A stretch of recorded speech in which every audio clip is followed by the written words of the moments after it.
Hello students, आज हम start करेंगे बेटा इनऑर्गेनिक केमिस्ट्री के अंदर अपना अगला चैप्टर जिसका नाम है केमिकल बॉन्डिंग, जिसको कि कहा जाता है रासायनिक बंध। अब केमिकल बॉन्डिंग चैप्टर या रासायनिक बंध चैप्टर की यदि बात करी जाए तो हम बार बार इसको केमिकल बॉन्डिंग शब्द इस्तेमाल करेंगे। जहां पर भी आपको केमिकल बॉन्डिंग शब्द दिखेगा आप उसको रासायनिक बंध समझें। तो केमिकल बॉन्डिंग जो चैप्टर है इस पर पूरी की पूरी केमिस्ट्री बेस्ड है, मतलब कि ये पूरी की पूरी केमिस्ट्री का एक आधार है। इस पर पूरी की पूरी केमिस्ट्री बेस्ड है। केमिकल बॉन्डिंग चैप्टर के अंदर आप ये बात सीखेंगे कि केमिकल बॉन्ड क्या होता है, अर्थात रासायनिक बंध क्या होता है, कोई बंध किस प्रकार से बनेगा, किसी तत्व को देख करके हमें कैसे पता पड़ेगा वो बंध किस प्रकार बन रहा है, और जब आपके सामने बंध बनेंगे तो अणु भी बनेंगे, कुछ यौगिक भी बनेंगे। तो यौगिकों के अलग अलग गुणधर्म क्या होते हैं, उनके रासायनिक गुणधर्म क्या होते हैं, और कभी कभी हम उनके भौतिक गुणधर्म के बारे में भी इस चैप्टर में डिस्कस करेंगे। तो एक बहुत ही इंपॉर्टेंट चैप्टर है। इनऑर्गेनिक केमिस्ट्री की अगर बात करी जाए तो सबसे बड़ा चैप्टर इनऑर्गेनिक केमिस्ट्री का यही है। और एग्जाम पॉइंट ऑफ व्यू से बात करें तो पूरी केमिस्ट्री के अंदर सबसे ज़्यादा सवाल अगर किसी टॉपिक से आते हैं तो वो चैप्टर है बेटा केमिकल बॉन्डिंग, रासायनिक बंध, जिसके अंदर नीट के अंदर 4 से 5 सवाल आप एवरेज तौर पर लेकर चल सकते हैं। मतलब आप ये बात मान के चलें कि कम से कम आपको यहाँ पर 4 सवाल तो देखने को मिलेंगे ही सही। तो एग्जाम पॉइंट ऑफ व्यू से आप जानते हैं बेटा कि काफ़ी सारा इंपॉर्टेंट टॉपिक्स होते हैं और इनऑर्गेनिक केमिस्ट्री का लगभग 15 क्वेश्चन के हिसाब से सिलेबस बैठता है। तो 15 क्वेश्चन के अंदर आप सोच सकते हैं कि यदि 4 से 5 क्वेश्चन यदि आपका एक चैप्टर से आ रहे हैं तो वो चैप्टर कितना इंपॉर्टेंट है। दूसरी बात ये कि केमिकल बॉन्डिंग चैप्टर जो है, जैसा मैंने बताया आपको, ये बेस चैप्टर है, आधार चैप्टर है।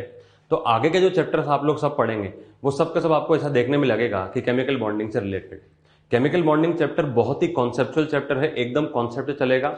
अगर आप शुरू से लेकर एंड तक पढ़ेंगे तो आपको बहुत मजा आने वाला है, क्योंकि इसमें सब चीज़ें लिंक्ड अप रहेंगी। इसमें बहुत कम चीज़ें ही ऐसे मिलेंगी आपको जो आपको याद रखने वाली है, अधिकतर चीज़ें आपको समझने वाली है।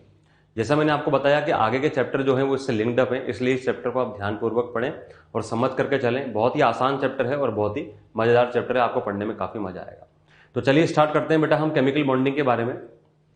केमिकल बॉन्डिंग, रासायनिक बंध। अब सबसे पहले तो हम बात करेंगे रासायनिक बंध क्या होता है। तो चलिए बात करते हैं रासायनिक बंध, इसकी परिभाषा देखते हैं। इसकी परिभाषा क्या है? दो या दो से अधिक परमाणुओं के मध्य बल जिससे वह एक स्थायी अणु के रूप में अस्तित्व रखता है। मतलब क्या है इस बात का? यदि दो या दो से अधिक हमारे पास परमाणु हैं तो उनके बीच में वह एक बल जिससे कि वह एक स्थायी अणु के रूप में अस्तित्व रखता है। मतलब दो या दो से अधिक परमाणु के बारे में हम जानते हैं कि परमाणु जो होते हैं वो सामान्यतः क्या होते हैं बेटा, वो स्थायी नहीं होते, स्टेबल नहीं होते। यदि हम नोबल गैस को छोड़ दिया जाए तो बाकी के सब जो परमाणु होते हैं वो सामान्य रूप से स्थायी नहीं होते। तो उनकी कोशिश क्या होती है? उनकी कोशिश होती है आपस में कोई अणु बना लिया जाए या कोई यौगिक बना लिया जाए। तो अणु या यौगिक किस प्रकार से बनाया जाएगा? तो उनके मध्य जो बल होगा, बस उसी बल का नाम क्या दिया गया है बेटा? रासायनिक बंध दिया गया है। और इस प्रक्रम को ही क्या कहते हैं बेटा? रासायनिक बंध कहते हैं। बंधन का प्रक्रिया यही होता है, केमिकल बॉन्डिंग का प्रोसेस यही होता है। अब हम देखते हैं कि हमारे पास बंध कितने प्रकार के होते हैं। तो यदि हम बंध के आधार पर बात करें, बंधों का वर्गीकरण बंध ऊर्जा पर आधारित। बंध ऊर्जा का आधारित मतलब ये हो गया कि किसकी बंध ऊर्जा अधिक है और किसकी बंध ऊर्जा कम है। जिसकी बंध ऊर्जा अधिक है इसका मतलब ये है कि उस बंध को तोड़ने में अधिक ऊर्जा की आवश्यकता है, अर्थात वह बंध अधिक स्थायी होगा। और जिस बंध की ऊर्जा कम होगी इसका मतलब वह बंध कम स्थायी है, उसको तोड़ने में आपको कम ऊर्जा लगेगी, उसका मतलब वो कम स्थायी होगा। तो ऊर्जा के आधारित तरीके से यदि हम बात करें कि बंधों का वर्गीकरण किस प्रकार से किया जाएगा, तो बेटा रासायनिक बंध दो प्रकार के होते हैं बंध ऊर्जा के आधार पर। एक होगा प्रबल बंध, एक होगा बेटा दुर्बल बंध। जो प्रबल बंध होते हैं वो अंतर परमाणविक होते हैं और जो दुर्बल बंध होते हैं वो अंतरा आणविक होते हैं। मतलब क्या है इस बात का? देखें, प्रबल बंध अंतर परमाणविक मतलब कि दो अलग अलग परमाणुओं के बीच में बनेंगे। ध्यान दीजिएगा, दो अलग अलग परमाणुओं के बीच में बनेगा। दो अलग अलग परमाणुओं के बीच में बना, जैसे कि आप जानते हैं बेटा क्लोरीन Cl2, तो एक क्लोरीन का परमाणु दूसरे क्लोरीन का परमाणु। तो जब एक क्लोरीन का परमाणु दूसरे क्लोरीन के परमाणु के साथ बंध बनाएगा तब हम उसे क्या बोलेंगे बेटा? अंतर परमाणविक बंध। दुर्बल बंध के अंदर क्या है बेटा? अंतर आणविक बंध। अंतर आणविक का मतलब क्या हो गया?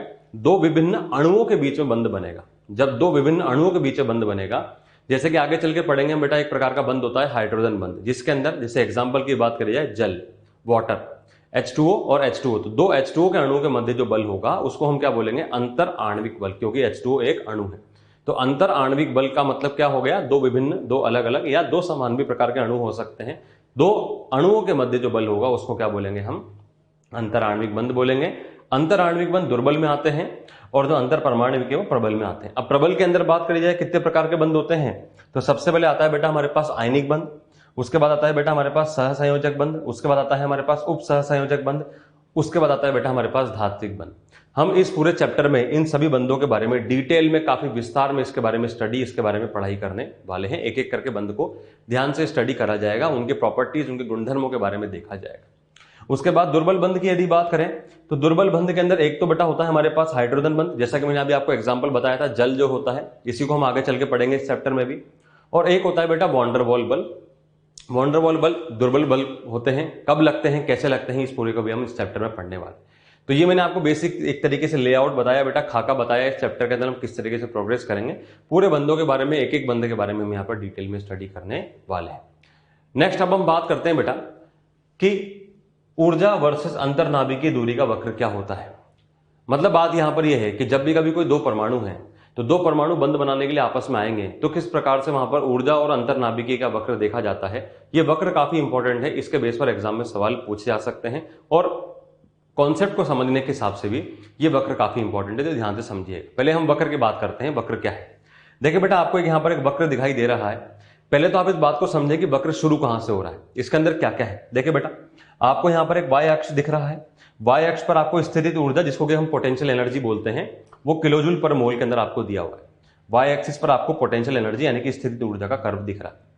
इस तरह से यहां पर वेरी करेगा क्या, स्थितिज ऊर्जा। एक्स एक्सिस की बात करें, एक्स एक्सिस की बात करें तो बेटा यहां पर अंतर्नाभिकीय दूरी होगी।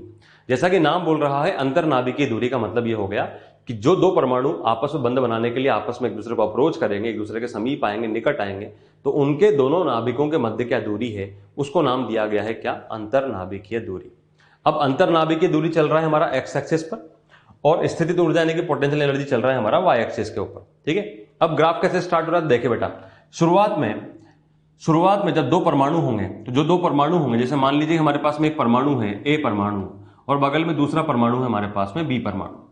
हम ये बात मान के चल रहे हैं कि ए परमाणु और बी परमाणु दोनों ही अक्रिय गैस नहीं है। अब यदि एक सामान्य परमाणु है तो इसका मतलब ये स्थायी नहीं है। स्थायी करने के लिए क्या करेंगे, आपस में एक दूसरे को अप्रोच करेंगे, एक दूसरे की ओर आकर्षित होंगे। तो शुरुआत में जब दोनों के दोनों परमाणु इस प्रकार से हैं तो उनके मध्य में दूरी क्या है बेटा, बहुत अधिक दूरी है, जिसको कि हम शुरुआत में इनफाइनाइट मान करके चल सकते हैं। तो जब शुरुआत में इनके बीच में दूरी बहुत अधिक है तो दूरी बहुत अधिक होने का मतलब क्या हो गया कि इनके बीच में आकर्षण ना के बराबर है। तो सिस्टम के अंदर कोई एनर्जी नहीं है और सिस्टम के अंदर कोई एनर्जी नहीं है तो आप देख सकते हैं कि ये जो ग्राफ है, इसके अंदर आप देखें बेटा, इस पॉइंट से यहां पर ए और बी के मध्य जब दूरी बहुत अधिक है तो ये ग्राफ के अंदर ऊर्जा लगभग जीरो बताई गई है, क्योंकि यहां पर सिस्टम में कुछ एनर्जी स्टोर्ड ही नहीं है। अब इसके बाद एक बात देखें आप, जैसे जैसे ए और बी निकट आएंगे, देखिए बेटा आप ए और बी में दूरी अधिक है, जैसे जैसे ए और बी निकट आएंगे तो ए और बी निकट आने का मतलब क्या हो गया बेटा कि दूरी कम हो जाएगी। दूरी कम हो जाएगी, इसका मतलब क्या हो गया कि इस ग्राफ के अंदर हम दाएं से बाएं की ओर जाएंगे। दूरी कम होने का मतलब इस ग्राफ में हम दाएं से बाएं की ओर जाएंगे। तो जब हम दाएं से बाएं की ओर जाएंगे तो सिमिलर सी बात है बेटा कि यहां पर क्या होगा, अंतर्नाभिकीय दूरी घटेगी। जब हम यहां पर आ रहे हैं तो हम क्या देख रहे हैं कि इन दोनों के बीच में आकर्षण हो रहा है। अब आकर्षण के होने की वजह से यदि आप देखें बेटा एनर्जी में, तो एनर्जी का जो ग्राफ है वो नीचे की ओर बढ़ता हुआ आपको दिखाई दे रहा है। अब सवाल आपके दिमाग में आएगा कि सर ये ग्राफ नीचे की ओर ही क्यों जा रहा है, ये ग्राफ ऊपर की ओर भी जा सकता था। ग्राफ नीचे जाने का मतलब यहां पर यह है कि जो ऊर्जा है, जो स्थितिज ऊर्जा है, वो ऋणात्मक के तरीके से बढ़ रही है, वो नेगेटिव के अंदर बढ़ रही है। जबकि आप ये सोच सकते हैं कि सर उसको पॉजिटिव में बढ़ना चाहिए था। तो बेटा आप एक बात सोचें, चूंकि दोनों परमाणु ए और बी स्थायी नहीं है, इनके मध्य आकर्षण हो रहा है। आकर्षण की वजह से ही दोनों एक दूसरे के समीप आ रहे हैं, निकट आ रहे हैं। और ये दुनिया का सिद्धांत है, इस बात को हम आपको पीरियोडिक टेबल चैप्टर में पढ़ा भी चुके हैं कि जब भी कभी कोई सिस्टम खुद से वर्क करता है तब हमेशा सिस्टम क्या करता है, एनर्जी रिलीज करता है। परमाणु ए और परमाणु बी को हम आपस में लेकर नहीं आ रहे हैं, वो खुद ब खुद ही आपस में एक दूसरे की ओर आकर्षित होकर के चले आ रहे हैं। इसका मतलब क्या हो रहा है कि परमाणु ए और परमाणु बी को यदि हम कुल मिलाकर के एक सिस्टम समझें तो इस सिस्टम के अंदर ऊर्जा निष्कासित करी जा रही है, ऊर्जा उत्सर्जित हो रही है। और ऊर्जा उत्सर्जित होने का मतलब क्या हो गया कि जो हमारी ऊर्जा है उसका मान क्या होगा, ऋणात्मक चलेगा। इसी वजह से चूंकि दोनों परमाणुओं के मध्य में आकर्षण लग रहा है तो ऊर्जा ऋणात्मक रूप से बढ़ेगी, इसलिए ग्राफ नीचे की ओर बढ़ता हुआ दिखाई दे रहा है। तो जब एक ग्राफ ऐसे नीचे की ओर बढ़ता हुआ दिखाई देगा तो देखिए बेटा आप एक पॉइंट ऐसा आएगा जब ग्राफ में एनर्जी कम होते होते होते होते एक मिनिमम पॉइंट पर, एक न्यूनतम पॉइंट पर पहुंच जाएगी। जिस न्यूनतम पॉइंट पर एनर्जी पहुंच जाएगी उस पॉइंट पर दोनों के तत्व के बीच में बंध बना दिया, घोषित कर दिया जाएगा। अर्थात यह है कि जिस पॉइंट पर दोनों तत्वों के मध्य जो हमारी स्थितिज ऊर्जा है, जो मिनिमम होगी, न्यूनतम होगी, उस पॉइंट पर क्या बोला जाता है बेटा, बंध का निर्माण बोला जाता है। अर्थात जैसे कि यदि हम इस पॉइंट की बात करें, ये वाला जो हमारा पॉइंट है, ये वो पॉइंट है जिस पर जो सिस्टम है उसका एनर्जी मैक्सिमम नेगेटिव में है, ऋणात्मक में सर्वाधिक है। इस वजह से यहाँ पर जो दोनों के मध्य अंतरनाभिकीय दूरी है, दोनों के मध्य जो अंतरनाभिकीय दूरी होगी बेटा, उसी को हम क्या बोलेंगे बेटा, बॉन्ड लेंथ बोलेंगे, जिसको कि हम बंध लंबाई भी बोल सकते हैं। अब आप ये बात सोचेंगे कि सर इससे और अधिक नीचे लेके जाएं तो क्या होगा। तो बेटा अब अगर आप इन दोनों परमाणुओं को और अधिक नीचे लेकर और अधिक नजदीक लेकर के जाते हैं, यदि आप इन दोनों परमाणुओं को और अधिक नजदीक लेकर जाते हैं, तो अब इनके प्रोटॉन और इलेक्ट्रॉन, परमाणु ए और परमाणु बी के प्रोटॉन और इलेक्ट्रॉन के मध्य अब क्या होगा बेटा, प्रतिकर्षण होना शुरू हो जाएगा। और प्रतिकर्षण होने की वजह से अब क्या होगा, उसके अंदर आकर्षण में कमी आ जाएगी।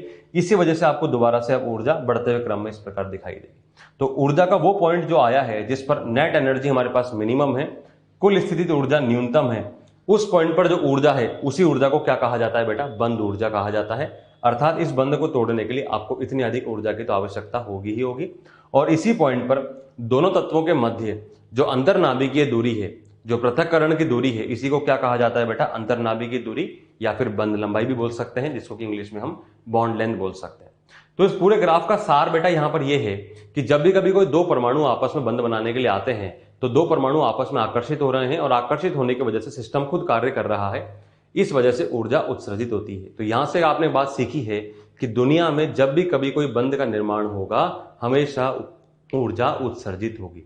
दुनिया में जब भी कभी कोई बंध का निर्माण होगा, हमेशा ऊर्जा उत्सर्जित होगी, क्योंकि आप ग्राफ से देख सकते हैं कि ऊर्जा आपको नेगेटिव में मिल रही है। नेगेटिव मिलने का मतलब क्या हो रहा है, ऊर्जा निष्कासित हो रही है, ऊर्जा उत्सर्जित हो रही है। प्रोसेस कैसा होगा बेटा, एक्सोथर्मिक प्रोसेस होगा। तो ये इंपॉर्टेंट पॉइंट आपने सीखा बेटा कि जब भी कभी कोई दो तत्वों के मध्य बंध बनेगा, वो बंध किसी भी प्रकार का होगा, हमेशा ऊर्जा उत्सर्जित होगी। अब हम ये देखते हैं कि रासायनिक संयोग के कारण क्या क्या होते हैं। कोई भी दो तत्व यदि बंध का निर्माण कर रहे हैं तो रासायनिक संयोग हो रहा है। अब रासायनिक संयोग होने के पीछे कारण क्या क्या होते हैं, तो इसकी पड़ताल करते हैं। नेक्स्ट बेटा हमारे पास रासायनिक संयोग के कारण क्या क्या है। तो देखें बेटा, फर्स्ट पॉइंट, अधिकतम स्थायित्व तथा न्यूनतम स्थितिज ऊर्जा प्राप्त करने के लिए। जैसा कि अभी जस्ट हमने आपको ग्राफ के थ्रू समझाया बेटा, ग्राफ के अंदर क्या हुआ, एक ऐसा पॉइंट आया जहां पर ऊर्जा क्या हो गया, न्यूनतम हो गया। तो न्यूनतम स्थितिज ऊर्जा प्राप्त करने के लिए और उसी पॉइंट पर क्या होगा बेटा, अधिकतम स्थायित्व होगा, क्योंकि सिस्टम जितना अधिक ऊर्जा उत्सर्जित करेगा उतना ही अधिक वो क्या होगा, स्थायी हो जाएगा। इसका मतलब पहला पॉइंट तो यह है रासायनिक संयोग करने के लिए कि अधिकतम स्थायित्व तथा न्यूनतम स्थितिज ऊर्जा की प्राप्ति के लिए ऐसा होता है कि रासायनिक संयोग की वजह से कारण होता है। तो यदि हम इसको आसान भाषा में समझ करके समझाना चाहें तो क्या बात बोल सकते हैं, हम ये बात बोल सकते हैं कि जब जब आकर्षण की मात्रा बढ़ती है तो अणु की स्थितिज ऊर्जा घटती है, और जितनी अधिक अणु की स्थितिज ऊर्जा घटेगी उतना ही अधिक उसका स्थायित्व बढ़ेगा। मतलब यहां पर यह बात कही जा सकती है कि जो स्थायित्व होता है वो अणु की स्थितिज ऊर्जा का व्युत्क्रमानुपाती होता है, इनवर्सली प्रोपोर्शनल होता है। जिस अणु की जितनी कम स्थितिज ऊर्जा होगी उतनी अधिक उसका स्थायित्व होगा। या फिर यूं बोले कि जिसका ऋणात्मक के अंदर मान देखा जाए, अगर नेगेटिव साइन को हम हटा दें या नेगेटिव साइन के हिसाब से हम देखें, तो नेगेटिव के हिसाब से जिसका जितना बड़ा वैल्यू होगा उसका उतना ही अधिक क्या होगा बेटा, स्थायित्व होगा। तो पहला पॉइंट तो यहां पर यह है कि अधिकतम स्थायित्व तथा न्यूनतम स्थितिज ऊर्जा प्राप्ति करने के लिए रासायनिक बंध का निर्माण होता है। दूसरी बात, अक्रिय गैस विन्यास प्राप्त करने की प्रवृत्ति होती है। ये बात बेटा आप बचपन से सुनकर के आ रहे होंगे कि प्रत्येक तत्व जो होता है वो क्या करता है, अक्रिय गैस का विन्यास प्राप्त करने की कोशिश करता है, क्योंकि अक्रिय गैस स्थायी होती है। तो जब भी कभी कोई तत्व अक्रिय गैस का विन्यास प्राप्त करने की कोशिश करेगा, उस वजह से क्या करेगा, वो रासायनिक संयोग करने की कोशिश करेगा। तो सेकंड पॉइंट आ गया हमारे पास में क्या, अक्रिय गैस विन्यास प्राप्त करने की प्रवृत्ति। अब अक्रिय गैस का विन्यास का मतलब क्या हो गया, देखिए बेटा, NH2NP6 जब 8 इलेक्ट्रॉन, अधिकतर तत्व ऐसे होते हैं जो अपने बाह्यतम कोश में, अपने संयोजी कोश में 8 इलेक्ट्रॉन पूर्ण करना चाहते हैं, अर्थात उनका अष्टक पूर्ण हो जाता है। अष्टक को ही इंग्लिश में क्या बोलते हैं बेटा, ऑक्टेट बोलते हैं। अष्टक का मतलब क्या हो गया बेटा, 8 इलेक्ट्रॉन। तो प्रत्येक तत्व जो होता है, अधिकतर तत्व जो होते हैं वो अपने बाह्यतम कोश में 8 इलेक्ट्रॉन पूरा करना चाहते हैं, अर्थात वो अपना अष्टक पूर्ण करना चाहते हैं। इसके अलावा कुछ तत्व ऐसे भी होते हैं जो कि हीलियम का विन्यास धारण करने की कोशिश करते हैं। हीलियम का विन्यास क्या होता है बेटा, आप जानते हैं 1s2। इसका मतलब कुछ तत्व ऐसे भी होंगे जो अपने बाह्यतम कोश में 2 इलेक्ट्रॉन प्राप्त करके स्थायी होने की कोशिश करेंगे।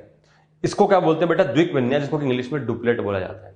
तो यदि हम बात करें कि स्थायी विन्यास किस प्रकार से प्राप्त करा जा सकता है, तो या तो अष्टक यानी कि 8 इलेक्ट्रॉन नॉर्मल नोबल गैस की तरह हो सकता है, या फिर कभी कभी हीलियम की तरह विन्यास धारण करके डुप्लेट अर्थात द्विक विन्यास भी घोषित करा जा सकता है। द्विक विन्यास के थ्रू भी वो क्या कर सकते हैं, आपस में बंध का निर्माण कर सकते हैं। नेक्स्ट यदि हम बात करें बेटा, तत्व एक स्थायी अक्रिय गैस का विन्यास निम्न प्रकार से धारण कर सकता है। अब अक्रिय गैस का विन्यास किस प्रकार धारण करा जा सकता है, इसके बारे में देखते हैं हम। तो पहले देखते हैं बेटा हम इलेक्ट्रॉन ग्रहण करके अथवा इलेक्ट्रॉन त्याग करके। मतलब क्या होगा, एक तत्व ऐसा होगा जो इलेक्ट्रॉन ग्रहण करेगा और दूसरा तत्व इलेक्ट्रॉन का त्याग करेगा। तो जब कभी इस प्रकार से बंध बनेगा तब उसको क्या कहा जाता है बेटा, आयनिक बंध कहा जाता है। इसके बारे में हम डिटेल में आगे चल के स्टडी करेंगे। और दूसरा तरीका क्या हो सकता है, इलेक्ट्रॉन को साझा करके सहसंयोजक तथा उप सहसंयोजक बंध का निर्माण होता है। जब भी कभी कोई दो तत्वों के मध्य में कभी ऐसा नहीं होगा कि इलेक्ट्रॉन त्यागा जाए या इलेक्ट्रॉन ग्रहण करा जाए, तो इलेक्ट्रॉन साझा भी करे जा सकते हैं। जब इलेक्ट्रॉन साझा होंगे तब दो प्रकार के बंध बन सकते हैं, या तो सहसंयोजक बंध बन सकता है या उप सहसंयोजक बंध बन सकता है। यदि दोनों तत्वों के मध्य समान रूप से इलेक्ट्रॉन साझा हो रहे हैं तब बनेगा सहसंयोजक, और यदि असमान रूप से हो रहे हैं तब बनता है उप सहसंयोजक बंध। और इनके बारे में हम आगे चल के स्टडी करने वाले हैं। नेक्स्ट बात करते हैं बेटा अब हम कि संयोजकता वैलेंसी वर्ड क्या होता है। अब बेटा संयोजकता की यदि हम बात करें, वैलेंसी की बात करें, तो शायद इसके बारे में आप प्रीवियस क्लासेस में सुन करके आ चुके हैं। इसके बारे में हम डिटेल में स्टडी करते हैं क्या होता है संयोजकता वर्ड के मतलब क्या है। पहले तो हम इसके डेफिनेशन के बारे में बात करते हैं। इसका परिभाषा क्या है, यह तत्वों के सहयोग करने की क्षमता के रूप में बताई जाती है।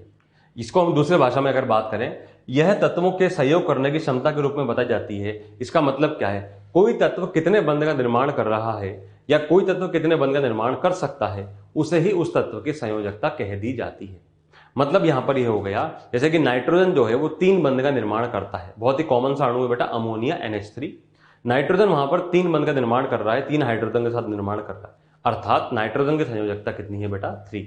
इसका मतलब क्या हो गया, हम ऐसे ही समझेंगे इसको कि कोई तत्व कितने बंध का निर्माण करता है या कोई तत्व कितने बंध का निर्माण कर सकता है, इसको ही क्या कहा जाता है, उसकी संयोजकता कहा जाता है या फिर वैलेंसी कहा जाता है। अब वैलेंसी के बारे में देखते हैं, वैलेंसी किस प्रकार से बताई जाती है।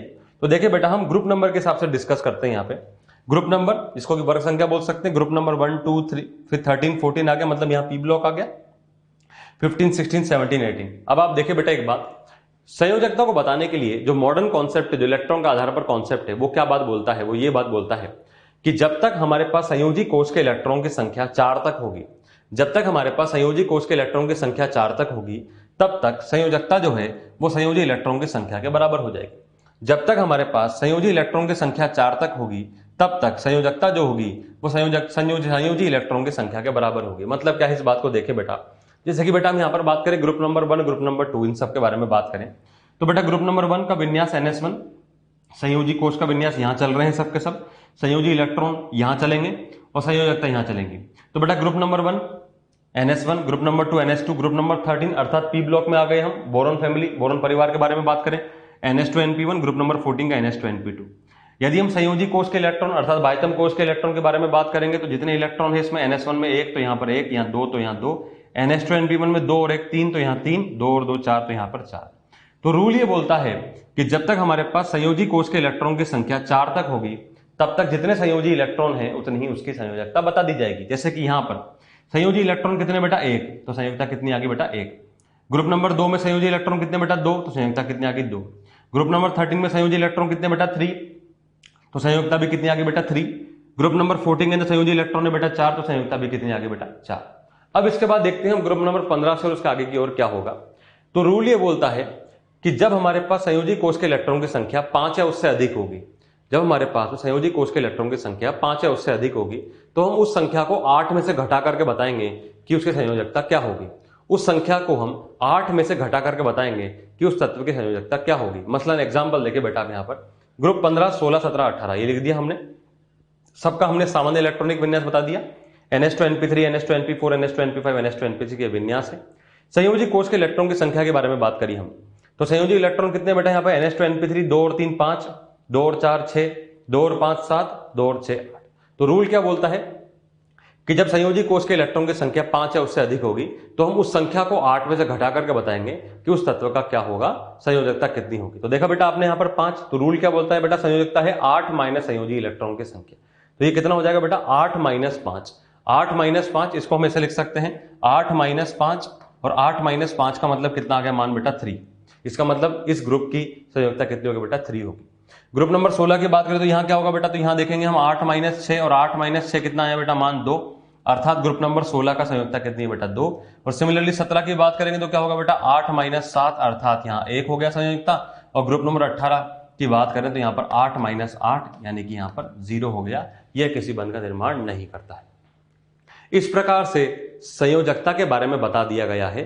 अब आप एक बात और समझें बेटा, ये तो हो गया नॉर्मल कॉन्सेप्ट। संयोजकता का मतलब क्या है, जैसे कि मसलन हम बात करें ग्रुप नंबर 16 की, यदि ग्रुप नंबर 16 की संयोजकता 2 है, अर्थात इस ग्रुप के इस वर्ग के सभी तत्वों की संयोजकता 2 चली जाएगी।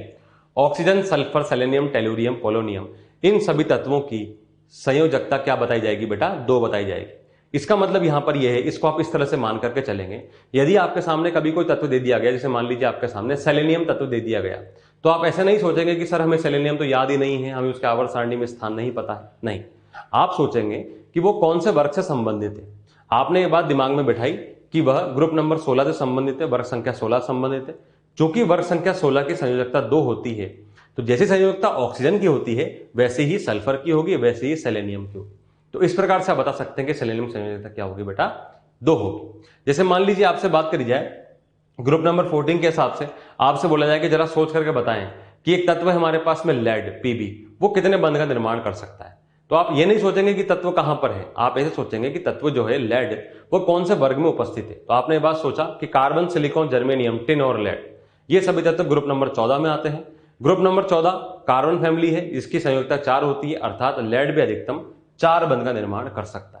तो इस प्रकार से दिमाग में आपको थीम बना करके चलनी है, क्योंकि नॉर्मली ऐसा होगा कि आपको सामान्य तत्व दिए जाएंगे, पर जैसे जैसे हम चैप्टर में आगे की ओर बढ़ेंगे बेटा, तो डिफिकल्टी लेवल बढ़ता चला जाएगा। तो क्वेश्चन में आपको ऐसे एग्जाम्पल भी देखने को मिलेंगे जहां पर तत्व, जैसे मैंने आपको बताया, सेलेनियम, टेलुरियम, लेड, इंडियम, इस प्रकार के तत्व देखने को मिले। तो इस प्रकार के तत्वों को देखकर घबराने की जरूरत नहीं है, बस आपको तत्वों के हिसाब से पता होना चाहिए कि वो कौन से वर्ग से संबंधित है, और संयोजकता निकालना आप सीख चुके हैं। चूंकि एक वर्ग में संयोजकता सबकी समान होती है, तो इस प्रकार से आप सोच करके क्वेश्चन में आगे की ओर प्रोसीड कर सकते हैं, आगे बढ़ सकते हैं। तो ये यूज होगा बेटा संयोजकता का, क्योंकि ये हमें बताएगा कोई तत्व कितने बंध का निर्माण कर सकता है। नेक्स्ट बात करते हैं बेटा अब हम लुईस का अष्टक नियम। अब बेटा यहां से एक एक करके कॉन्सेप्ट की स्टार्टिंग हो रही है। लुईस का अष्टक नियम क्या होता है बेटा? लुईस और कॉसेल 2 साइंटिस्ट थे। लुईस ने ऑर्गेनिक मॉलिक्यूल्स पर और कॉसेल ने इनऑर्गेनिक मॉलिक्यूल्स के ऊपर स्टडी करना शुरू किया था। और जब इन्होंने स्टडी करा तो इन्होंने कुछ बातें देखी। इनका क्या बातें देखी, इसको ही बोला जाता है बेटा क्या, लुईस का अष्टक नियम। अष्टक नियम का मतलब क्या है बेटा? Octet rule. अर्थात कोई तत्व जो होगा वो अपने बाह्यतम कोश में 8 इलेक्ट्रॉन पूर्ण करने की टेंडेंसी रखेगा, 8 इलेक्ट्रॉन पूर्ण करने की प्रवृत्ति रखता है। इसको क्या कहा गया? अष्टक नियम कहा गया। तो अष्टक पूर्ण करने की प्रवृत्ति को ही क्या कहा गया बेटा? लुईस का अष्टक नियम कहा गया। कोई तत्व जो होगा, जैसे कि हम बात करें, प्रत्येक परमाणु अपना अष्टक पूर्ण करने की कोशिश करता है तथा अक्रिय गैस का विन्यास प्राप्त करने की उसमें प्रवृत्ति होती है।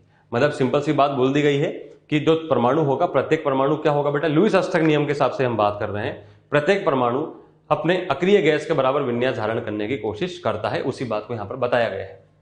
परमाणु अष्टक को पूर्ण करने के लिए या तो इलेक्ट्रॉन का त्याग करता है, या ग्रहण करता है, या साझा करता है। तो बेटा जब त्याग करेगा, ग्रहण करेगा, तब आयनिक बंध का निर्माण होगा, और जब साझा करेगा तब क्या होगा? सहसंयोजक बंध, कोवलेंट बॉन्ड का फॉर्मेशन होगा। इसके बारे में हम आगे चलकर स्टडी करेंगे।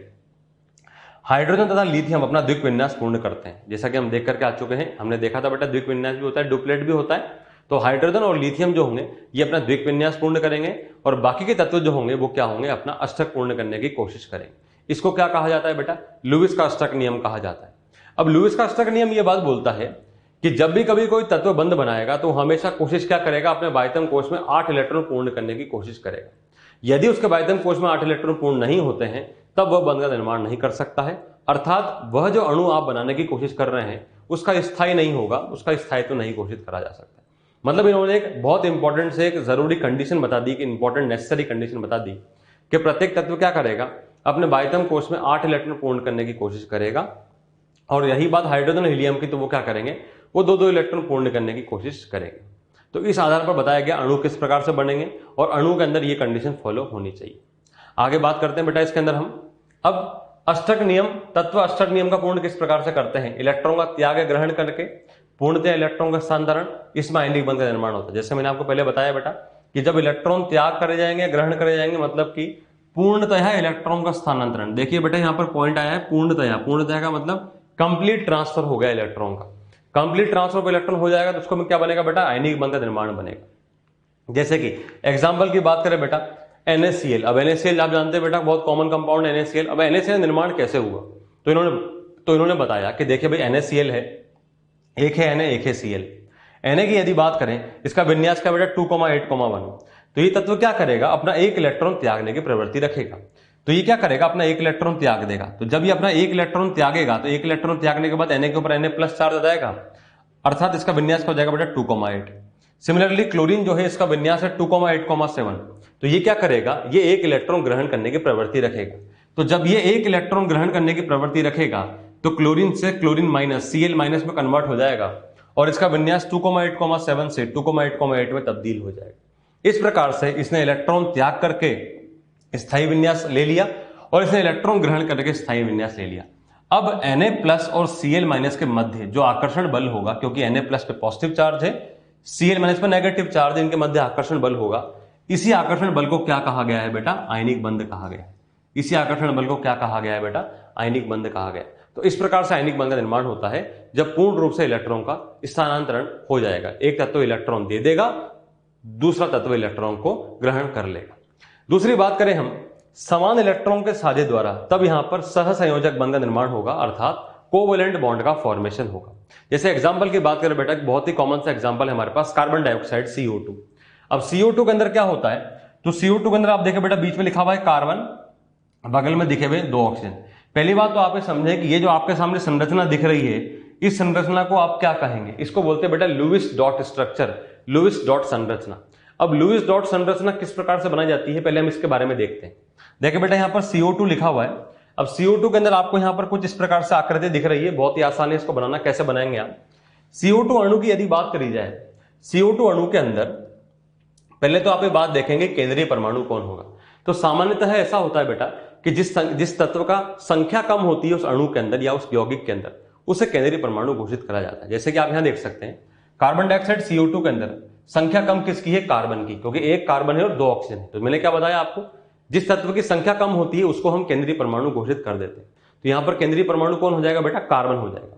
कभी कभी आपको ऐसा भी देखने को मिलेगा कि केंद्रीय परमाणु आप चुन नहीं पाएंगे इस आधार पर, मतलब कि क्या होगा, तत्व के अंदर संख्या समान हो जाएगी। तब ऐसे केस के अंदर आप क्या सोचेंगे, तब ऐसे केस में आप सोचेंगे कि ऐसा कौन सा तत्व है जिसकी अधिक बंध बनाने की क्षमता है। आप आगे चल के ये सीखेंगे कि कौन से तत्व अधिक बंध बनाने की क्षमता रखते हैं, या आप एग्जाम्पल से एक एक करके सीखेंगे। तो जो तत्व अधिक बंध बनाने की क्षमता रखेगा तब उसको हम क्या बोलेंगे बेटा, केंद्रीय परमाणु घोषित कर दिया जाएगा। तो पहले तो आपको ये देखना है संख्या, इसका संख्या कम होगा वो केंद्रीय परमाणु होगा, परंतु जब संख्या भी समान हो जाएगी, कभी कभी ऐसे भी अणु आएंगे, तब आपको यह सोचना है कि कौन सा बंध अधिक बंध बनाने की, कौन सा तत्व अधिक बंध बनाने की प्रवृत्ति रख सकता है, फिर हम उसको केंद्रीय परमाणु घोषित कर देंगे। अब यहां पर तो क्लियर डिसाइड हो गया कि कार्बन की संख्या कम है, तो कार्बन क्या हो गया बेटा, केंद्रीय परमाणु हो गए। अब लुईस डॉट स्ट्रक्चर किस प्रकार से बनाया जाएगा, तो बेटा हमने यहां पर लिखा बेटा कार्बन, कार्बन का हमने लिख दिया C। अब हम क्या करेंगे, इसके बगल में डॉट लगाएंगे। अब डॉट कितने लगाने हैं, इसके संयोजी इलेक्ट्रॉन की संख्या के बराबर। ध्यान दीजिएगा, संयोजी इलेक्ट्रॉन की संख्या के बराबर, संयोजकता पर नहीं, संयोजी इलेक्ट्रॉन की संख्या के बराबर। अब कार्बन की यदि बात करी जाए तो कार्बन के संयोजी कोष में कितने इलेक्ट्रॉन होते हैं बेटा, 4। इसका मतलब हम यहां पर 4 डॉट लगा देंगे। हमने यहां पर 4 डॉट लगा दी बेटा, यहां पर 1, ये 2, ये 3 और ये 4। तो 1 2 3 4 हमने यहां पर कार्बन के बगल में 1 2 3 4 ऐसे 4 डॉट लगा दी। ठीक है, फिर हमने देखा कि बगल में 2 ऑक्सीजन लिखे हुए, तो हम एक ऑक्सीजन को यहां पर लिखते हैं और एक ऑक्सीजन को हम यहां पर इस तरह से मेंशन कर देते हैं। अब ऑक्सीजन की यदि बात करी जाए तो ऑक्सीजन के संयोजी कोष में कितने इलेक्ट्रॉन हैं, तो ऑक्सीजन के संयोजी कोष में 6 इलेक्ट्रॉन होते हैं। इसका मतलब हम यहां पर क्या करेंगे, 6 डॉट बना देंगे। तो आप 6 डॉट बना दीजिए बेटा, यहां पर 1 2 3 4 5 6।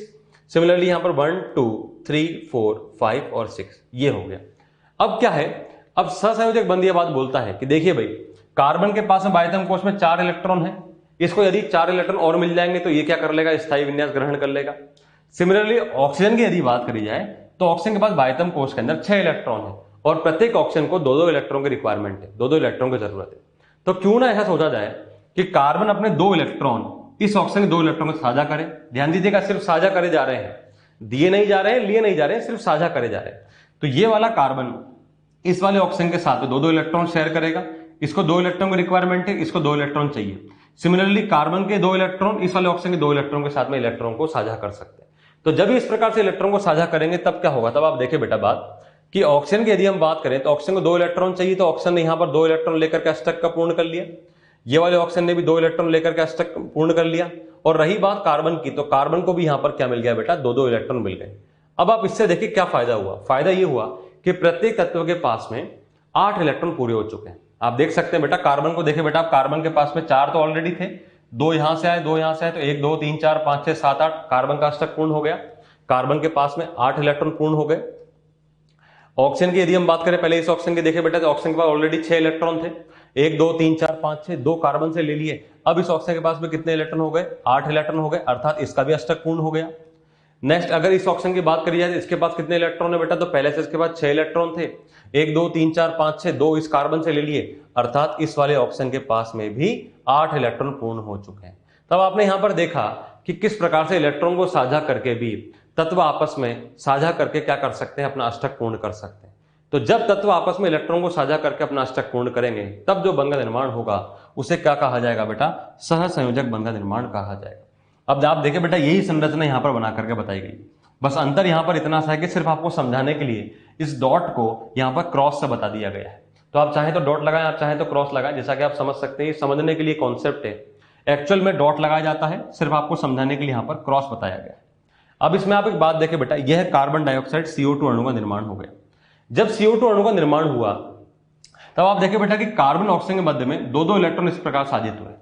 यदि हम इलेक्ट्रॉन को आपस में इस प्रकार से जोड़ें, तो आप देखें बेटा इस कार्बन इस ऑक्सीजन के अंदर ये एक बंध बन गया, ये दूसरा बंध बन गया। सिमिलरली कार्बन ऑक्सीजन के बीच में ये एक बंध बन गया, ये दूसरा बंध बन गया। इसका मतलब यहां पर ये है, देखिए बेटा, 2 तत्वों के मध्य में जब 4 इलेक्ट्रॉन साजित हो रहे हैं, 2 आपको इस प्रकार से लाइन दिखाई दे रही है, तो इसको क्या बोलते हैं बेटा? इसको बोलते हैं डबल बॉन्ड। क्या बोलते हैं बेटा? Double bond. जब 2 तत्वों के मध्य में 4 इलेक्ट्रॉन साजित होंगे तब बनेगा एक डबल बॉन्ड। तो यहां पर एक डबल बॉन्ड है, जैसे कि वैसे यहां पर भी क्या है बेटा? एक डबल बॉन्ड है, जिसको कि अगर आप अच्छे से देखना चाहें तो आप देख सकते हैं बेटा, यहां पर CO2 का स्ट्रक्चर है वो कुछ इस प्रकार से दिखाई दे रहा है। CO2 के अंदर कार्बन ऑक्सीजन के बीच में डबल बॉन्ड आ गया, देखा बेटा अभी आपने डबल बॉन्ड आ गया। यहां पर भी कार्बन ऑक्सीजन के बीच में क्या आ गया बेटा? डबल बॉन्ड आ गया। डबल बॉन्ड आने के बाद देखा बेटा आपने ऑक्सीजन के यहां पर कुछ डॉट बताए गए, तो आप देख सकते हैं बेटा डॉट क्या है? ये इलेक्ट्रॉन है, ये इलेक्ट्रॉन जो बचे हुए इसको हमने डॉट के रूप में बताया।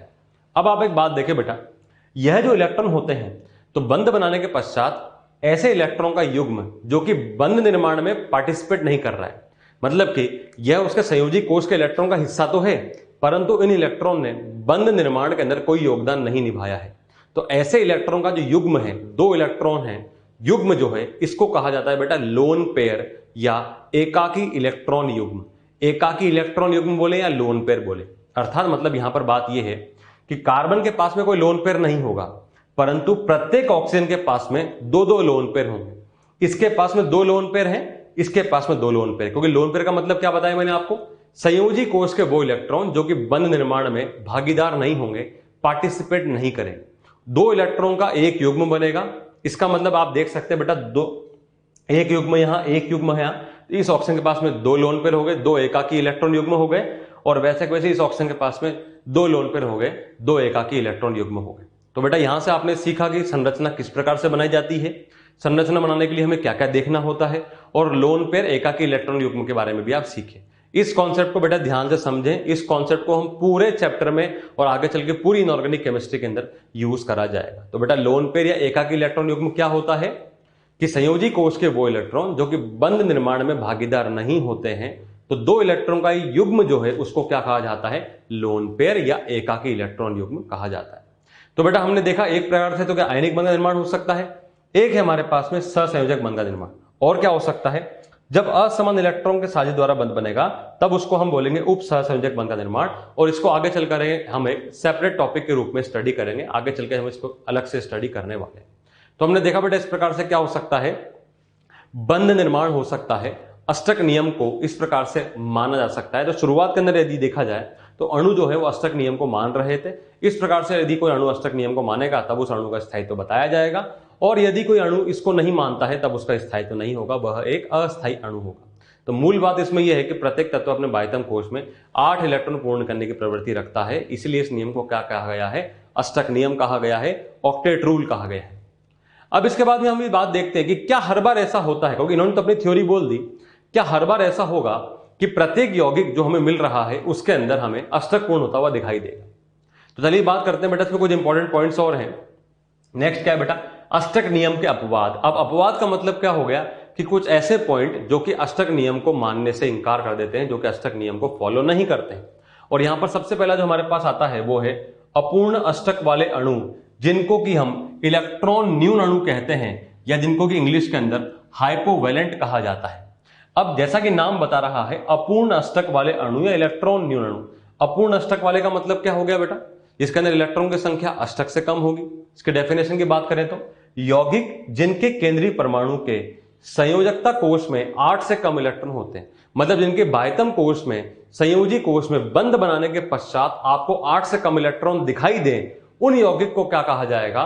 हाइपोवैलेंट मॉलिक्यूल्स या इलेक्ट्रॉन न्यून अणु या यहां पर अपूर्ण अष्टक वाले अणु कह दिया जाएगा। लाइक फॉर एग्जांपल हम देखें बेटा, बेरिलियम क्लोराइड BeCl2।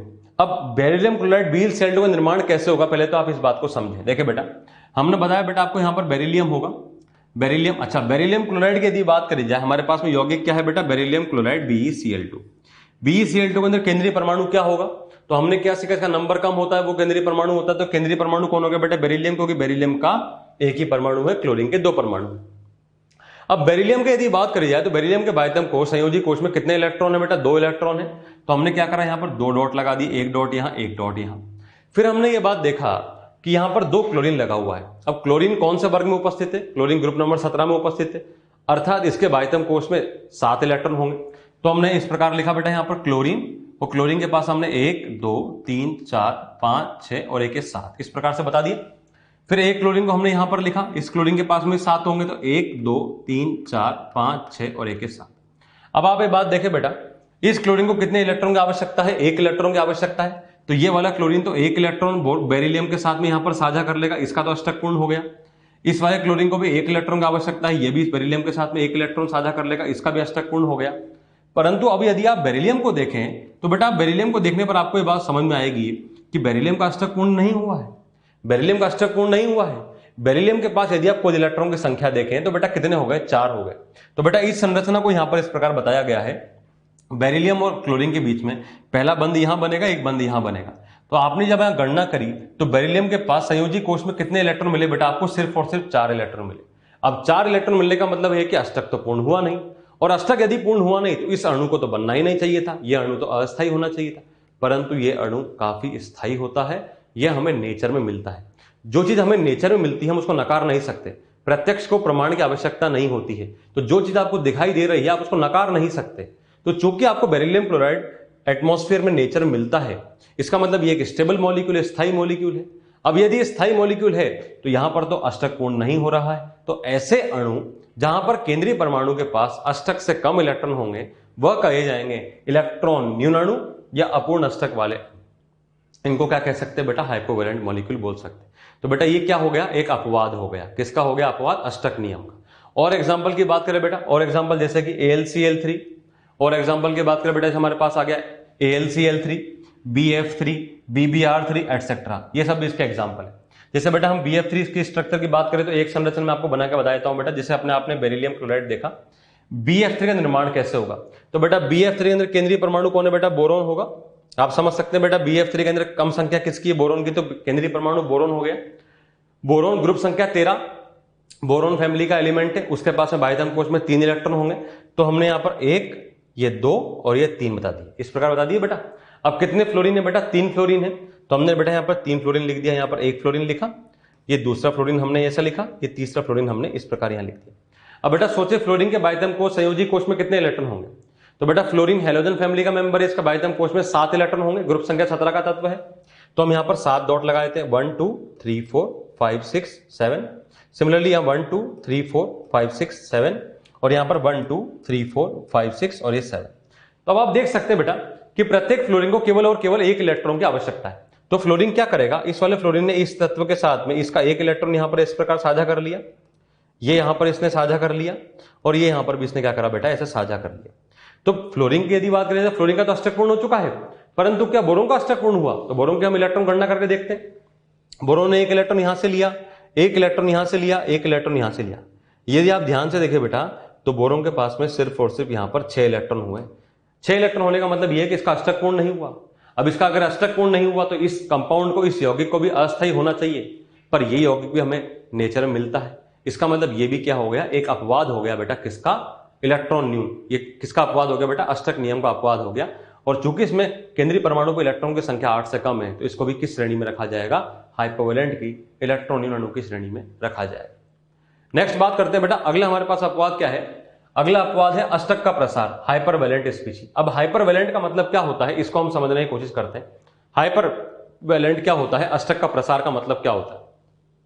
जैसा कि नाम बोल रहा है अष्टक का प्रसार, अष्टक का प्रसार का मतलब क्या हो गया, जब अष्टक से अधिक इलेक्ट्रॉन हो जाएंगे, मतलब जब 8 से अधिक इलेक्ट्रॉन हो जाएंगे किसके पास, केंद्रीय परमाणु के पास। देखिए बेटा, यौगिक जिनके केंद्रीय परमाणु की संयोजकता कोश में 8 से ज्यादा इलेक्ट्रॉन होते हैं, जब 8 से अधिक इलेक्ट्रॉन हो जाएंगे तब उसको क्या कहा जाएगा बेटा, हाइपरवैलेंट या अष्टक का प्रसार। हाइपरवैलेंट में देखिए बेटा वर्ड आया यहां पर हाइपर, इसको आप ऐसे समझ सकते हैं बेटा, वहां पर वर्ड आया था हाइपो, यहां आया हाइपर। हाइपर होने का मतलब क्या होता है, अधिक हो जाना, उत्तेजित हो जाना। जैसे हम किससे बोलते हैं ना बेटा, अगर मान लीजिए कोई गुस्सा हो रहा होता तो हम उससे बोलते हैं कि क्यों हाइपर हो रहा है, तो हाइपर होने का मतलब क्या होता है, उत्तेजित हो जाना, अधिक हो जाना।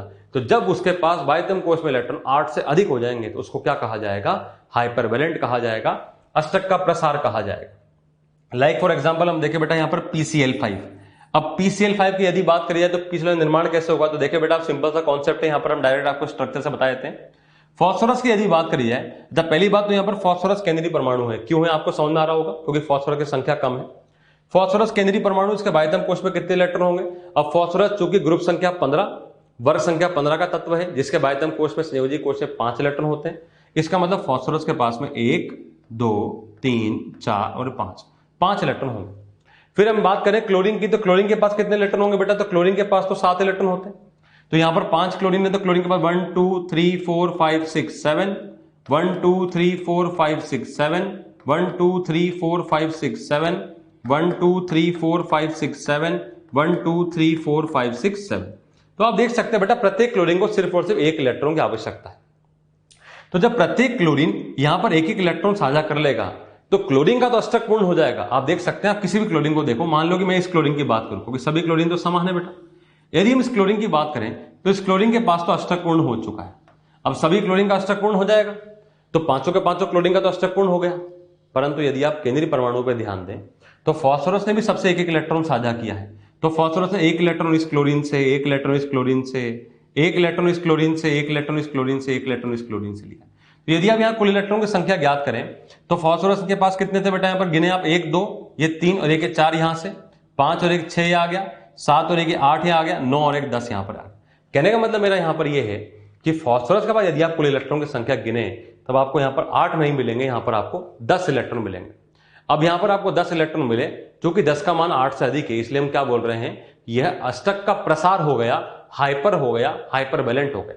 तो अष्टक का प्रसार मतलब समझ में आ गया होगा आपको, जब इलेक्ट्रॉन की संख्या 8 से आपको अधिक मिलेगी तब उसको क्या कहा जाएगा, अष्टक का प्रसार वाला अणु कहा जाएगा। अब रूल क्या बोलता था, अष्टक नियम क्या बोलता था कि सिर्फ और सिर्फ अष्टक होना चाहिए, ना तो कम ना ही ज्यादा। इसका मतलब उस रूल के हिसाब से तो ये अणु स्थायी नहीं होना चाहिए, परंतु PCl5 एक बहुत ही अधिक स्थायी अणु होता है। इसका मतलब क्या है, ये अणु तो हमें मिल रहा है, तो ये भी क्या हो गया बेटा, अपवाद हो गया किसका, अष्टक नियम का। अब ये अणु ऐसा अणु है जिसमें कुल इलेक्ट्रॉन की संख्या 8 से अधिक है, इसलिए हमने क्या बोला बेटा, इसको हाइपरवैलेंट बोल दिया, इसको हमने इलेक्ट्रॉन अष्टक का प्रसार वाला बोल दिया। और एग्जांपल की बात करें बेटा, SF4 SF6 IF3 IF5 IF7 XCF2 XCF4 XCF6 XCO4 etcetera. मतलब आपको ढेरों एग्जांपल ऐसे मिल जाएंगे जहां पर केंद्रीय परमाणु के पास कुल इलेक्ट्रॉन की संख्या 8 से अधिक देखी जाएगी, और ऐसे अणु को क्या कहा जाएगा, अष्टक का प्रसार, हाइपरवैलेंट। और ये भी एक अपवाद होंगे किसके, अष्टक नियम के। नेक्स्ट देखेंगे बेटा अब हम यहाँ पर विषम इलेक्ट्रॉन वाले अणु क्या होते हैं। अगला अपवाद जो है हमारे पास वो है विषम इलेक्ट्रॉन वाले अणु। अब विषम इलेक्ट्रॉन वाले अणु को क्या कहा जाता है बेटा, ऑड इलेक्ट्रॉन स्पीशी भी कहा जाता है। तो विषम इलेक्ट्रॉन वाले अणु में ऑड इलेक्ट्रॉन स्पीशी का मतलब क्या होता है, यौगिक जिनके केंद्रीय परमाणु में संयोजकता कोश में विषम संख्या में इलेक्ट्रॉन होते हैं उनको क्या कहा जाता है, विषम इलेक्ट्रॉन वाले अणु कहा जाता है। मतलब यहां पर यह कहने का, जैसा कि अभी तक आपने देखा बेटा, आपने अष्टक नियम में देखा 8 इलेक्ट्रॉन होते हैं, कभी कभी द्विलक बनेगा 2 इलेक्ट्रॉन होते हैं। अभी तक आपने इसमें जो अपवाद देखे उसमें इलेक्ट्रॉन की संख्या भी क्या है, सबके सब सम संख्या में चल रही है कि 2 4 6 8 10 12 16 इस प्रकार चलेगा। परंतु कभी कभी आपको कुछ अणु ऐसे भी देखने को मिलेंगे जिसमें कुल इलेक्ट्रॉन की संख्या केंद्रीय परमाणु पर आपको विषम संख्या में देखने को मिलेगी। अब विषम संख्या में देखने का मतलब क्या हो गया कि वो अष्टक नियम को तो फॉलो करेगा नहीं, तो वो भी क्या होना चाहिए, अष्टक नियम के हिसाब से अस्थायी होना चाहिए। परंतु ऐसे अणु भी स्थायी होते हैं। तो ऐसे अणु क्या कहे जाते हैं बेटा, विषम इलेक्ट्रॉन वाले अणु, जिसको इंग्लिश में कहा जाता है odd electron species. Odd number of electron होंगे, विषम संख्या में इलेक्ट्रॉन होंगे।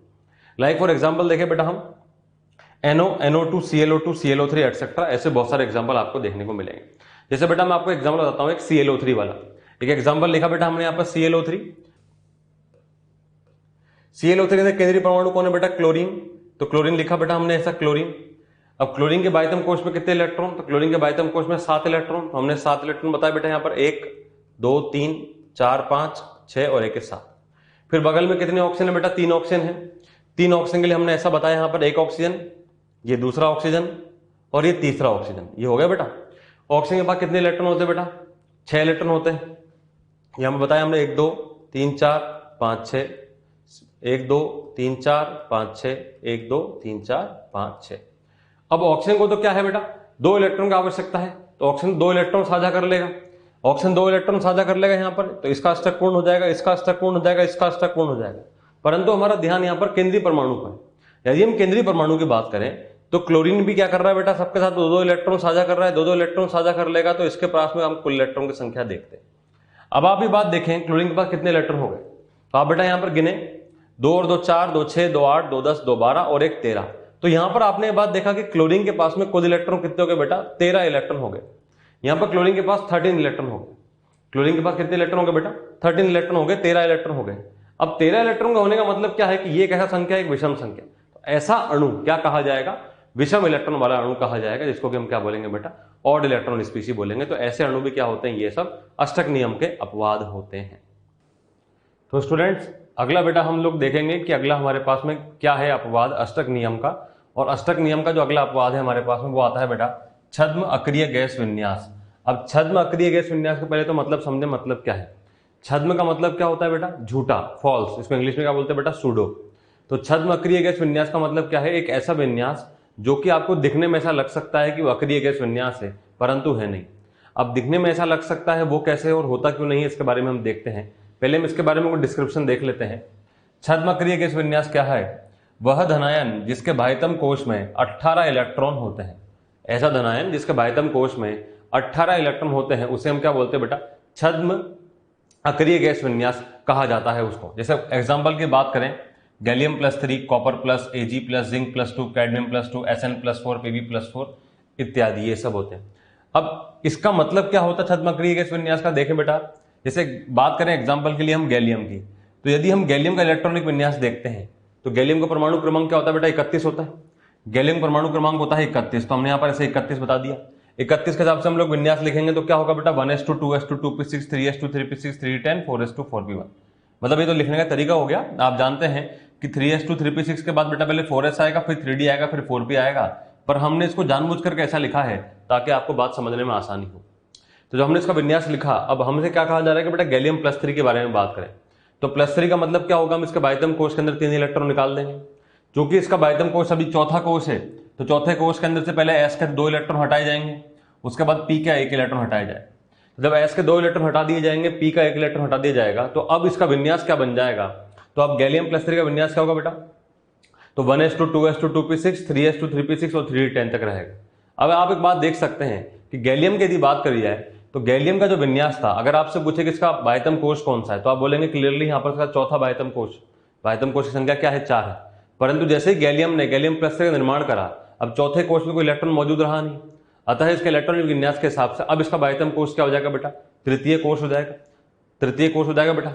अब आप एक बात देखें बेटा, यदि इसका बाह्यतम कोश तृतीय कोश है तो तीसरे कोश के अंदर क्या क्या होते हैं? तीसरे कोश के अंदर S होता है, P होता है, D होता है। तीसरे कोश के अंदर S होता है, P होता है, D होता है, अर्थात 3s होगा, 3p होगा, 3d होगा। आप ये बात देख सकते हैं कि यहाँ पर 3s2 है अर्थात S पूरा भरा हुआ है, 3p6 है अर्थात P भी पूरा भरा हुआ है, 3d10 है, इसका मतलब D भी पूरा भरा हुआ है। इसका मतलब यह है कि इसका बाह्यतम कोश क्या है? हमें पूर्ण दिखाई दे रहा है। अब आप याद करो बेटा कि नोबल गैस क्या होती है, अक्रिय गैस क्या होती है? अक्रिय गैस वो होती है इनका बाह्यतम कोश पूर्ण होता है। तो ये एक ऐसा विन्यास दिखाई देता है जिसका बाह्यतम कोश पूर्ण है और अक्रिय गैस का बाह्यतम कोश भी पूर्ण होता है। अतः ये हमें ऐसा दिखता है कि इसका विन्यास किस प्रकार का है? अक्रिय गैस का है। परंतु अक्रिय गैस और इसमें अंतर क्या है बेटा? कि अक्रिय गैस के बाह्यतम कोश के अंदर 8 इलेक्ट्रॉन होते हैं। आप ये बात जानते हैं कि जो भी अपने पास नोबल गैसेज होती हैं उनका जनरल इलेक्ट्रॉनिक कॉन्फिगरेशन क्या होता है बेटा? अक्रिय गैस का क्या होता है? अक्रिय गैस का होता है बेटा NH2NP6। याद है आपको? NH2NP6 विन्यास होता है। हीलियम को यदि छोड़ दी जाए तो बाकी सभी की सभी अक्रिय गैस का विन्यास सामान्यतः ये होता है। तो NH2NP6 का मतलब क्या हो गया है कि यदि कोई अक्रिय गैस है तो उसका बाह्यतम कोश के अंदर 8 इलेक्ट्रॉन होने चाहिए, परंतु यहाँ पर 8 इलेक्ट्रॉन नहीं। तो ये एक ऐसा विन्यास दिखाई दे रहा है जिसका बाह्यतम कोश तो पूर्ण है, परंतु उसके बाह्यतम कोश में 8 इलेक्ट्रॉन ना होकर के 18 इलेक्ट्रॉन है। तो ये हमें ऐसा आभास देता है कि ये एक अक्रिय गैस का है, परंतु ये अक्रिय गैस विन्यास है नहीं, इसलिए इसका नाम क्या दिया गया बेटा, छद्म अक्रिय गैस विन्यास, मतलब कि एक झूठा अक्रिय गैस विन्यास है।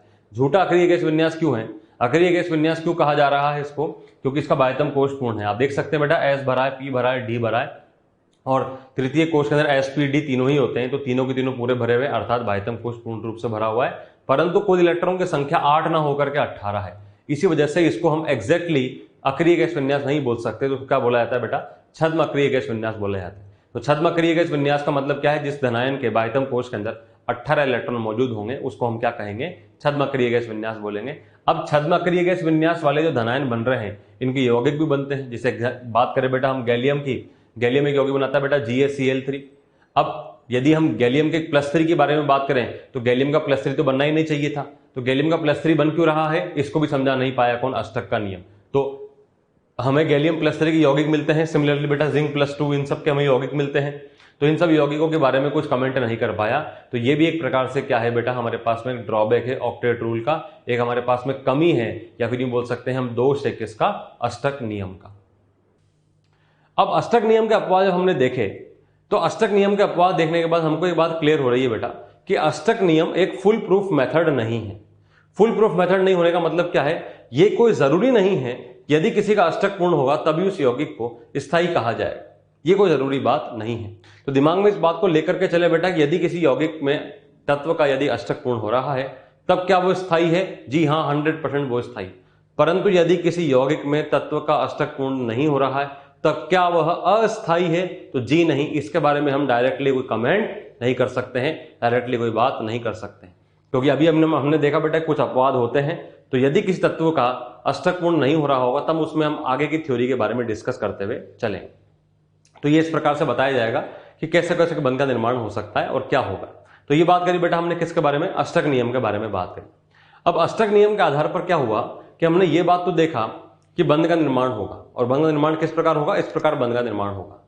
परंतु अष्टक नियम हमें यह नहीं बता पा रहा था कि कोई तत्व कितने बंध का निर्माण करेगा और उसके पीछे उसका कारण क्या है। कोई तत्व 3 बंध बनाएगा, कोई तत्व 5 बंध बनाएगा, कोई तत्व 7 बनाएगा, कोई तत्व सिर्फ 1 ही बंध बनाएगा। तो हमें ये बात देखकर कैसे पता पड़ेगी कि कोई तत्व कितने बंध बनाएगा। तो इस बात को समझने के लिए अब हम एक नए कॉन्सेप्ट की ओर जाते हैं, जहां पर हम सबसे पहले बात करेंगे सहसंयोजक बंध के बारे में। तो चलिए बेटा स्टार्ट करते हैं हम। अगला हमारे पास टॉपिक है सहसंयोजक बंध, कोवलेंट बॉन्ड। देखिए बेटा हमारे पास आया कोवलेंट बॉन्ड। सहसंयोजक बंध कोवलेंट बॉन्ड का डेफिनेशन देखते हैं पहले क्या होता है। दो तत्वों के मध्य समान रूप से इलेक्ट्रॉन के साजित होने पर बनने वाले बंध को सहसंयोजक बंध कहा जाता है। मतलब क्या हो गया, दो तत्वों के मध्य समान रूप से इलेक्ट्रॉन साजित होंगे, एक एक इलेक्ट्रॉन या दो दो इलेक्ट्रॉन या तीन तीन इलेक्ट्रॉन साजित होंगे, तब जो बंध बनेगा उसको क्या कहा जाएगा, सहसंयोजक बंध कहा जाएगा, कोवलेंट बॉन्ड कहा जाएगा। देखिए बेटा एग्जांपल, हाइड्रोजन। अब हाइड्रोजन के अंदर हम जानते हैं एक इलेक्ट्रॉन होता है, तो हाइड्रोजन का एक इलेक्ट्रॉन दूसरे हाइड्रोजन का एक इलेक्ट्रॉन के साथ साझा होगा। ऐसे केस में जो बंध बनेगा, H और H के बीच में एक सिंगल बॉन्ड बना, इसको क्या बोलते हैं बेटा, एकल बंध, एकल सहसंयोजी बंध या सिंगल कोवलेंट बॉन्ड। तो यहां पर क्या बना बेटा, सिंगल कोवलेंट बॉन्ड। क्यों? क्योंकि यहां पर दोनों हाइड्रोजन के तत्वों के मध्य में एक एक इलेक्ट्रॉन साझा हुए। ऑक्सीजन की बात करें तो बेटा ऑक्सीजन के बाह्यतम कोश में 6 इलेक्ट्रॉन होते हैं, इसके पास में 1 2 3 4 5 6, इसके पास में 1 2 3 4 5 6, दोनों को दो दो इलेक्ट्रॉन की आवश्यकता है। तो जब दोनों ऑक्सीजन के बीच में दो दो इलेक्ट्रॉन साझा हुए तब यहां पर क्या बना बेटा, एक द्विसंयोजी बंध बना, डबल कोवलेंट बॉन्ड बना। क्या बना बेटा, डबल कोवलेंट बॉन्ड बना, द्विसंयोजी बंध बना। जैसे हमने यहां बात करी O2 अणु। नाइट्रोजन की बात करें तो नाइट्रोजन के पास बाह्यतम कोश में 5 इलेक्ट्रॉन होते हैं, इसको 3 इलेक्ट्रॉन की और आवश्यकता होती है। तो नाइट्रोजन के पास में 1 2 3 4 5, 1 2 3 4 5, इसने 3 इलेक्ट्रॉन इससे साझा करे, इसने 3 इलेक्ट्रॉन इससे साझा करे। तो जब दोनों नाइट्रोजन के बीच में 3 इलेक्ट्रॉन की साझा हो रही है, अर्थात कुल इलेक्ट्रॉन 6 साझा हो रहे हैं, तब यहां जो बंध बनेगा उसको क्या बोलेंगे बेटा, हम त्रिसंयोजी बंध बोलेंगे या फिर ट्रिपल कोवलेंट बॉन्ड कहा जाएगा। तो ध्यान दीजिए बेटा, एक बंध का मतलब क्या हो गया, यहां पर एकल संयोजी बंध का मतलब क्या हो गया, एक एक इलेक्ट्रॉन, यानी कि टोटल इलेक्ट्रॉन 2। जब टोटल इलेक्ट्रॉन 4 साझा होंगे इसका मतलब क्या है, द्विसंयोजी।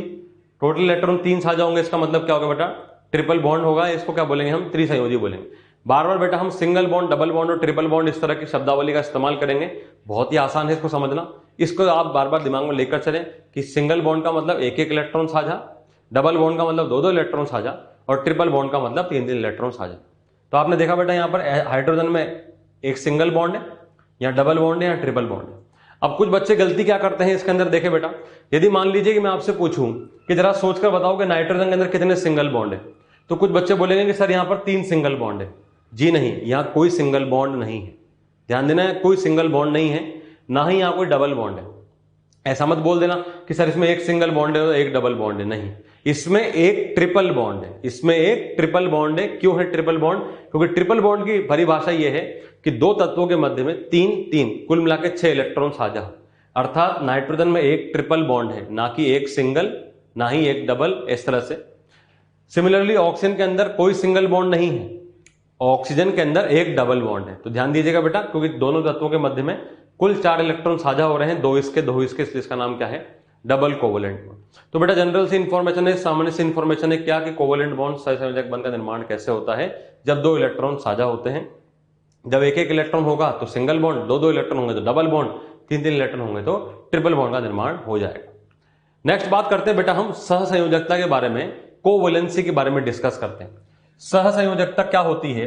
अणु में मूल अथवा उत्तेजित अवस्था में, अब देखिए बेटा नया नाम आया आपके सामने एक उत्तेजित, अभी हम बात करते हैं इसके बारे में। अणु में मूल अथवा उत्तेजित अवस्था में परमाणु द्वारा बनाए गए सहसंयोजक बंधों की संख्या सहसंयोजकता कहलाती है। मतलब कि यहां पर कोई अणु के अंदर कोई परमाणु जो है वो कितने बंध का निर्माण कर रहा है, कितने सहसंयोजक बंध का निर्माण कर रहा है, उसको क्या बोलते हैं? सहसंयोजकता बोलते हैं। या फिर दूसरी भाषा में बात करें तो यह संयोजकता कोश में उपस्थित अयुग्मित इलेक्ट्रॉन, अब आप देखें बेटा यहां पर एक नया वर्ड और आ गया, अयुग्मित इलेक्ट्रॉन की संख्या के बराबर होती है।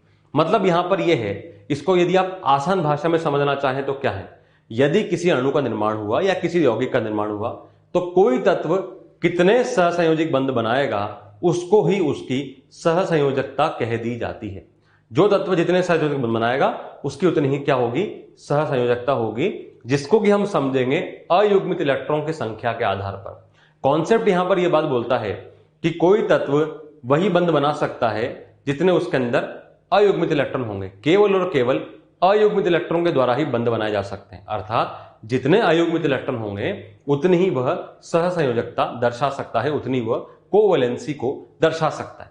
अब इस बात को एग्जाम्पल समझे बेटा, आपको बातें क्लियर होंगी। लाइक फॉर एग्जाम्पल, पहले बात करेंगे हम सेकंड आवर्त तत्वों के लिए, द्वितीय आवर्त तत्वों के लिए बात करेंगे। और सबसे पहला तत्व आया बेटा हमारे पास कार्बन। अब यदि हम कार्बन की बात करें तो कार्बन के पास बाह्यतम कोश के विन्यास, क्योंकि हमें बात सीख करके आएंगे बाह्यतम कोश के इलेक्ट्रॉन जो है बंध निर्माण में भागीदार होते हैं। तो बाह्यतम कोश के इलेक्ट्रॉन बंध निर्माण में भागीदार होंगे तो बाह्यतम कोश में 2s2 तो बेटा 2s2 का सबसे पहले हम क्या बनाएंगे बेटा? बॉक्स डायग्राम बनाएंगे। ये बॉक्स डायग्राम देखा बेटा हमने मूल अवस्था। अब पहली बात तो आप समझेंगे मूल अवस्था का मतलब क्या है। मूल अवस्था का मतलब यह है कि जैसी अवस्था होनी चाहिए, जैसी अवस्था हुंड के नियम को मानते हुए होनी चाहिए, बिल्कुल उसी अवस्था को हम यहां पर बॉक्स डायग्राम के रूप में बता रहे हैं। तो मूल अवस्था का मतलब क्या है? 2s2, 2s के अंदर 2 इलेक्ट्रॉन है, और 2p2 मतलब 2p के अंदर भी 2 इलेक्ट्रॉन है। अब आप एक बात देखें, रूल क्या बोलता है कि सहसंयोजकता कोश में उपस्थित, सहसंयोजी कोश में उपस्थित अयुग्मित इलेक्ट्रॉन की संख्या के बराबर होती है। मतलब जितने अयुग्मित इलेक्ट्रॉन होंगे उतनी ही क्या होगी? उसकी सहसंयोजकता होगी। तो आपने बात देखा बेटा, ये 2 इलेक्ट्रॉन युग्मित है, यहां पर 2 इलेक्ट्रॉन अयुग्मित है। चूंकि 2 इलेक्ट्रॉन अयुग्मित है इसलिए इसकी सहसंयोजकता कितनी है बेटा? 2। इसलिए कार्बन की मूल अवस्था में सहसंयोजकता कितनी है बेटा? 2। इसका मतलब कार्बन मूल अवस्था में 2 बंध का निर्माण कर सकता है। लाइक फॉर एग्जांपल CF2 के अंदर कार्बन 2 फ्लोरीन के साथ में बॉन्ड बनाएगा तो यहां डबल बॉन्ड का फॉर्मेशन हो सकता है, सॉरी यहां पर एक 2 बॉन्ड का फॉर्मेशन हो सकता है, 2 बॉन्ड बन जाएंगे, यहां पर इसकी सहसंयोजकता 2 दर्शाई जा सकती है। नेक्स्ट बात करें कि क्या इसमें कोई उत्तेजित अवस्था आ सकती है। अब देखिए बेटा, उत्तेजित अवस्था के आने का मतलब क्या है? यदि आपको ये 2 इलेक्ट्रॉन जो युग्मित दिख रहे हैं ये अगर अयुग्मित हो जाएं तो उससे क्या होगा? उससे इसकी सहसंयोजकता बढ़ाई जा सकती है। तो जब कार्बन की हम बात कर रहे हैं तो कार्बन के 2s के 2 इलेक्ट्रॉन आपको दिखाई दे रहे हैं। यदि हम इस कार्बन के 2s में 2 इलेक्ट्रॉन में से किसी एक इलेक्ट्रॉन को उत्तेजित करके, क्रमोन्नत करके आगे की ओर भेज देंगे तब वह क्या हो जाएगा? उत्तेजित हो जाएगा। तो उत्तेजित अवस्था इसको बोलते हैं। तो जब यहां से एक इलेक्ट्रॉन क्रमोन्नयन करके ऊपर की ओर जा करके एक्साइट हो गया, उत्तेजित हो गया, तब वह क्या कहलाएगी बेटा? तब वह कहलाएगी प्रथम उत्तेजित अवस्था। तब क्या बोलेंगे बेटा हम उसको? प्रथम उत्तेजित अवस्था बोलेंगे। तो यह हो गया था मूल अवस्था, अब हो गया प्रथम उत्तेजित अवस्था। तो जब ये एक इलेक्ट्रॉन यहां से और यहां की ओर जाएगा तो 2s में एक इलेक्ट्रॉन बचा, 2p में 2 इलेक्ट्रॉन पहले से थे, अब एक नया इलेक्ट्रॉन यहां पर आ गया। अब आप देखें बेटा सहसंयोजकता की परिभाषा क्या है? कुल अयुग्मित इलेक्ट्रॉन। अब कितने अयुग्मित दिख रहे हैं बेटा आपको? तो यहां पर 1 2 3 4, आपको कितने अयुग्मित दिखे बेटा? 4। इसका मतलब कार्बन की प्रथम उत्तेजित अवस्था के अंदर सहसंयोजकता 4 दर्शाई जाएगी, अर्थात यह अपनी प्रथम उत्तेजित अवस्था के अंदर 4 बंध का निर्माण कर सकता है। Like for example CH4। CH4 में कार्बन 4 बंध का निर्माण करता है। कार्बन डाइऑक्साइड में कार्बन 4 बंध का निर्माण करता है। तो 4 बंध का निर्माण कर पा रहा है, क्यों? क्योंकि इसमें 4 अयुग्मित इलेक्ट्रॉन। यहां 2 ही बंध का निर्माण कर रहा था, क्यों? क्योंकि मूल अवस्था में इसके पास 2 ही इलेक्ट्रॉन हुआ करते थे। नेक्स्ट और एग्जांपल देखते हैं बेटा। नेक्स्ट जैसे एग्जांपल आया बेटा हमारे पास नाइट्रोजन 2s2 2p3। अब नाइट्रोजन का बाध्यता विन्यास लिखा बेटा हमने 2s2 2p3। सबसे पहले हम इसकी मूल अवस्था के बारे में बात करेंगे। मूल अवस्था देखा हमने, मूल अवस्था में 2s के अंदर 2 इलेक्ट्रॉन बताए और 2p के अंदर हमने 3 इलेक्ट्रॉन बताए। नियम क्या बोलता है? जितने अयुग्मित उतनी सहसंयोजकता। कितने अयुग्मित बेटा? आपको 3 दिखाई दे रहे हैं। इसका मतलब नाइट्रोजन 3 बंध का निर्माण कर सकता है। Like for example NH3, ammonia, NCl3, NF3। इस प्रकार के एग्जांपल के अंदर बताया जा सकता है कि नाइट्रोजन 3 बंध का निर्माण कर सकता है।